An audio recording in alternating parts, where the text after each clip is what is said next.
रे मना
बिरथा जन्म गवाया जग जीवन ऐसा सुपने जैसा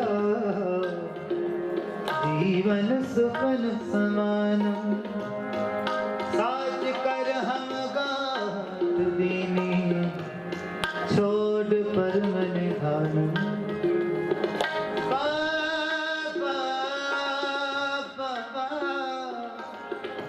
माया मोहित कीन जिन ज्ञान रतन निर्मीन जान बूझ के बावरे ऐ काज बिगाड़ो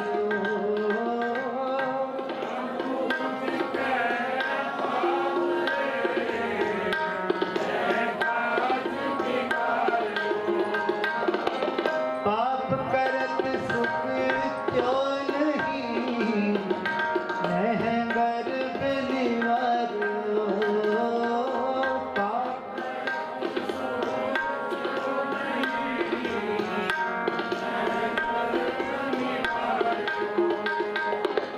पाप करत सुख क्यों नहीं नहंगर बलिवारो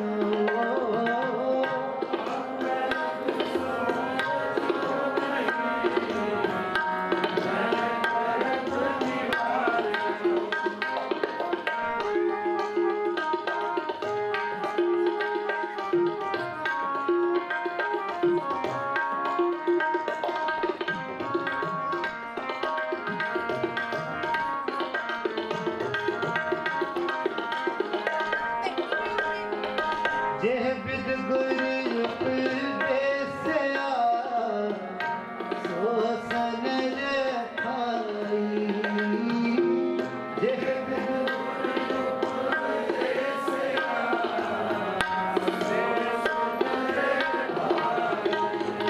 नानक कहत पुकार के गहो प्रभ शरणाई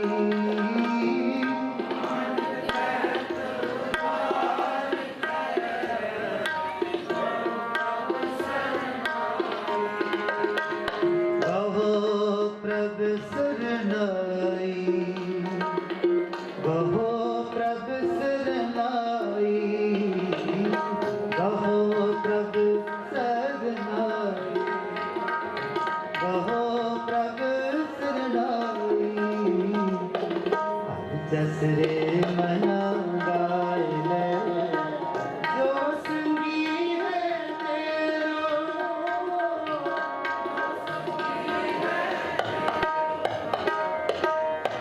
जस रे मना गाए ले बहादुर सिमरै कर नौ निधावे ताए सब थी होई साए। ਧੰਨ ਧੰਨ ਸਾਹਿਬ ਸ੍ਰੀ ਗੁਰੂ ਤੇਗ ਬਹਾਦਰ ਸਾਹਿਬ ਜੀ ਦੇ ਸ਼ਹੀਦੀ ਦਿਹਾੜੇ ਦੇ ਸੰਬੰਧ ਵਿੱਚ ਅੱਜ ਸਾਰੇ ਸੰਸਾਰ ਦੇ ਵਿੱਚ ਜਿੱਥੇ ਜਿੱਥੇ ਵੀ ਗੁਰੂ ਨਾਨਕ ਨਾਮ ਲੇਵਾ ਸੰਗਤਾਂ ਵਸਦੀਆਂ ਹਨ ਉੱਥੇ ਗੁਰੂ ਤੇਗ ਬਹਾਦਰ ਸਾਹਿਬ ਜੀ ਦਾ ਸ਼ਹੀਦੀ ਦਿਹਾੜਾ ਬਹੁਤ ਹੀ ਸ਼ਰਧਾ ਪਿਆਰ ਤੇ ਸਤਿਕਾਰ ਨਾਲ ਮਨਾਇਆ ਜਾਂਦਾ। ਗੁਰੂ ਤੇਗ ਬਹਾਦਰ ਸਾਹਿਬ ਜੀ ਨੇ ਆਪਣੀ ਬਾਣੀ ਦੇ ਵਿੱਚ ਸਾਨੂੰ ਵਾਰ-ਵਾਰ ਇਹ ਜਿਹੜਾ ਗਾਇਆ ਕਿ ਸਾਧੋ ਮਨ ਕਾ ਮਾਨ ਤਿਆਗੋ। ਜਿਹੜਾ ਮਨ ਦਾ ਹੰਕਾਰ ਹੈ ਨਾ ਸਭ ਤੋਂ ਵੱਡਾ ਬੰਦੇ ਵਾਸਤੇ ਇਹ ਬੋਝ ਹੈ। ਇਨਸਾਨ ਜਦੋਂ ਆਪਣੇ ਅੰਦਰੋਂ ਮੈਂ ਮੇਰੀ ਦਾ ਹੰਕਾਰ ਮਿਟਾ ਦੇਗਾ ਤਾਂ ਸੰਸਾਰ ਵਿੱਚ ਉਹਦਾ ਆਉਣਾ ਜਿਹੜਾ ਸਫਲ ਹੋ ਜਾਏਗਾ। ਸਤਿਗੁਰੂ ਸਾਨੂੰ ਵਾਰ-ਵਾਰ ਇਹੀ ਦੜਕਾਉਂਦੇ ਹਨ ਕਿ ਕਾਮ ਕ੍ਰੋਧ ਇਹ ਜਿਹੜੇ ਵੱਡੇ ਵਿਕਾਰ ਹਨ ਇਹ ਸਾਡੇ ਜਿੱਥੇ ਸਰੀਰ ਨੂੰ ਗਾਲਦੇ ਹਨ ਉੱਥੇ ਨਾਲ ਨਾਲ ਸਾਡੀ ਆਤਮਾ ਦਾ ਵੀ ਭਲਾ ਨਹੀਂ ਹੋਣ ਦਿੰਦੇ। ਸੋ ਸਾਨੂੰ ਸਤਿਗੁਰੂ ਦੀ ਸਾਰੀ ਬਾਣੀ ਅਗਰ ਪੜ੍ਹੀਏ ਤਾਂ ਉਹਦੇ 'ਚ ਵਾਰ-ਵਾਰ ਸਤਿਗੁਰੂ ਕਹਿੰਦੇ ਹਨ ਕਿ ਕਾਮ ਕ੍ਰੋਧ ਸੰਗਤ ਦੁਰਜਨ ਕੀ, ਮਾੜੇ ਬੰਦੇ ਦੀ ਸੰਗਤ ਉਹ ਵੀ ਤਿਆਗ ਕਰ, ਤੈਂ ਤੇ ਐਨਸ ਭਾਗੋ ਤੇ ਦੂਰ ਭਾਜਾ, ਉਹਦੇ ਨੇੜੇ ਨਾ ਲੱਗ।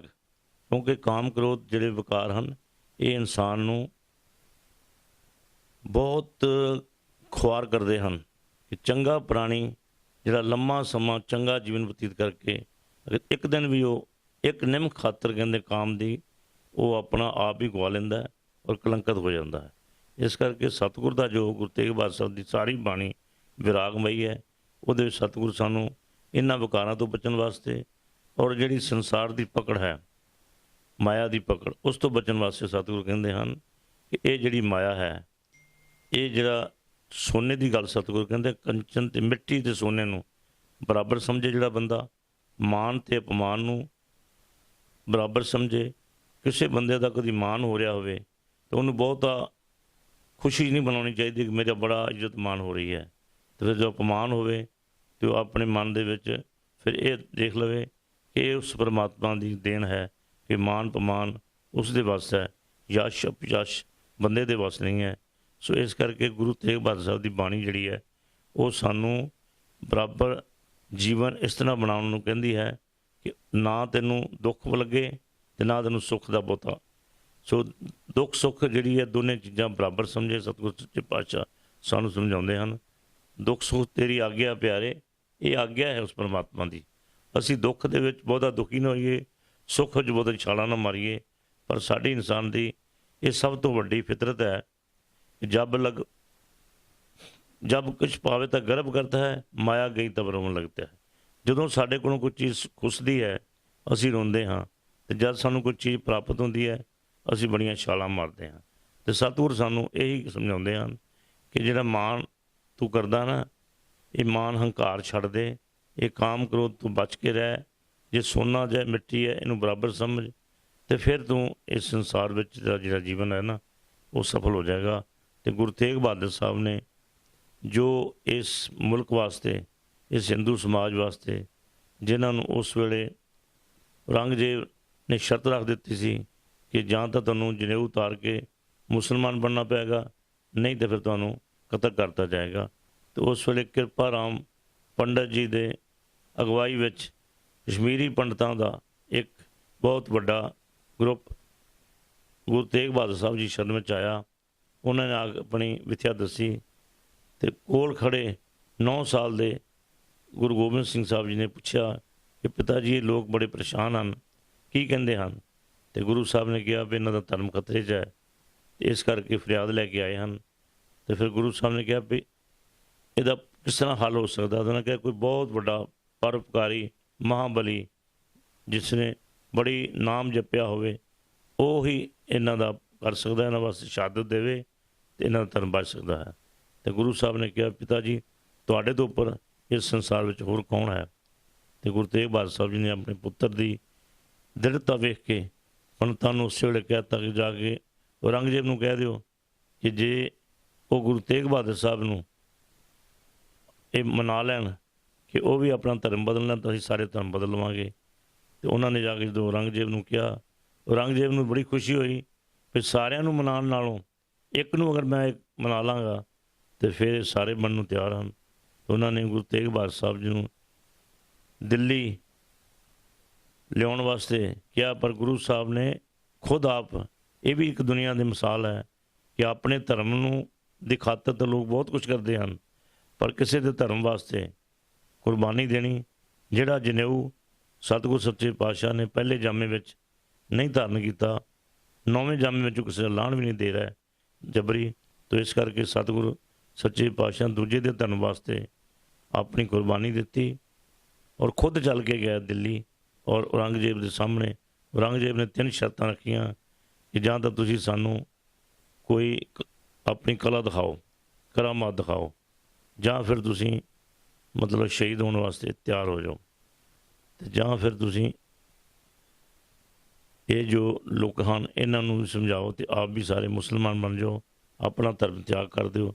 ਤੇ ਗੁਰੂ ਸਾਹਿਬ ਨੇ ਕਿਹਾ ਵੀ ਜਿਹੜੀ ਇਹ ਕਲਾ ਹੈ ਨਾ, ਕਰਾਮਾਤ ਸਾਡੇ ਵਾਸਤੇ ਕਹਿਰ ਹੈ, ਅਸੀਂ ਕਰਾਮਾਤ ਨਹੀਂ ਦਿਖਾ ਸਕਦੇ ਤੇ ਅਸੀਂ ਧਰਮ ਵੀ ਨਹੀਂ ਬਦਲ ਸਕਦੇ।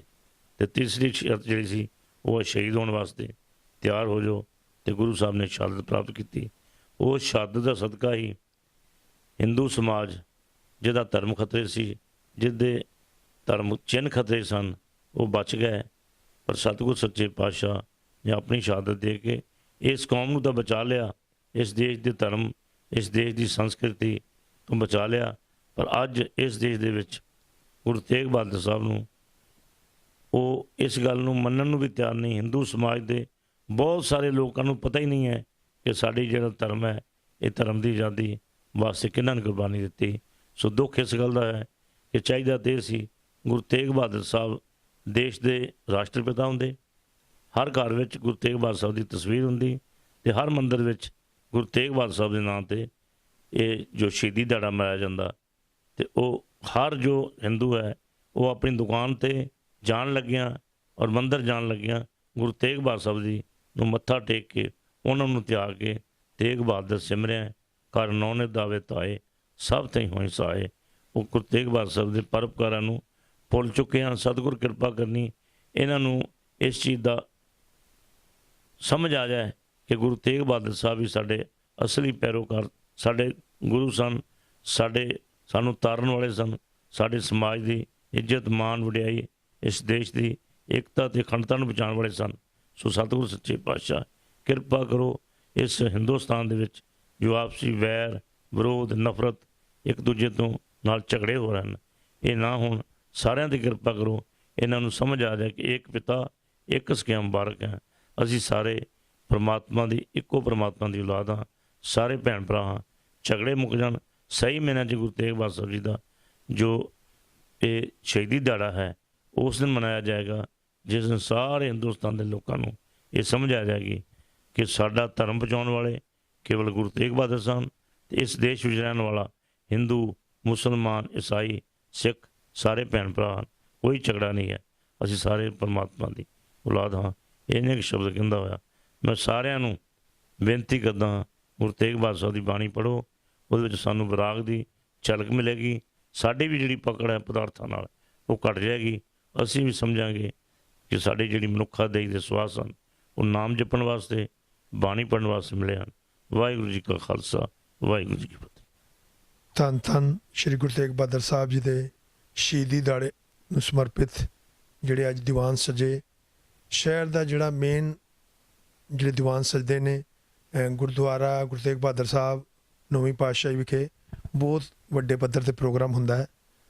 ਹਰ ਸਾਲ ਦੀ ਤਰ੍ਹਾਂ ਇਸ ਸਾਲ ਵੀ ਗੁਰੂ ਗੋਬਿੰਦ ਸਿੰਘ ਨਗਰ ਵੈਲਫੇਅਰ ਸੁਸਾਇਟੀ ਵੱਲੋਂ ਜਿਹੜੇ ਕਿ ਹਰ ਵਾਰੀ ਲੰਗਰ ਲਗਾਏ ਜਾਂਦੇ ਹਨ, ਸਵੇਰੇ 11 ਵਜੇ ਤੋਂ ਲੈ ਕੇ 3 ਵਜੇ ਤੱਕ ਨਿਰੰਤਰਨ ਜਿਹੜਾ ਲੰਗਰ ਚੱਲਦੇ ਆ, ਸੇਵਾ ਹੁੰਦੀ ਹੈ। ਉਹ ਗੁਰੂ ਗੋਬਿੰਦ ਸਿੰਘ ਨਗਰ ਸੁਸਾਇਟੀ ਵੱਲੋਂ ਹਰ ਸਾਲ ਦੀ ਤਰ੍ਹਾਂ ਕੀਤੀ ਗਈ। ਉਹਦੇ ਵਿੱਚ ਸੂਪ ਦੇ ਲੰਗਰ ਲਗਾਏ ਗਏ, ਪੁਲਾਓ ਦੇ ਲੰਗਰ ਲਗਾਏ ਗਏ ਤੇ ਹੋਰ ਜਿਹੜੇ ਵੀ ਸ਼ਰਧਾ ਵਾਲੇ ਜਿਹੜੇ ਸਾਡੇ ਮੈਂਬਰ ਨੇ ਉਹ ਸਾਰੇ ਨੇ ਉੱਥੇ ਸੇਵਾ ਵੀ ਕੀਤੀ। ਤੇ ਵਾਹਿਗੁਰੂ ਇੱਦਾਂ ਹੀ ਚੜ੍ਹਦੀ ਕਲਾ ਰੱਖੇ। ਵਾਹਿਗੁਰੂ ਜੀ ਕਾ ਖਾਲਸਾ।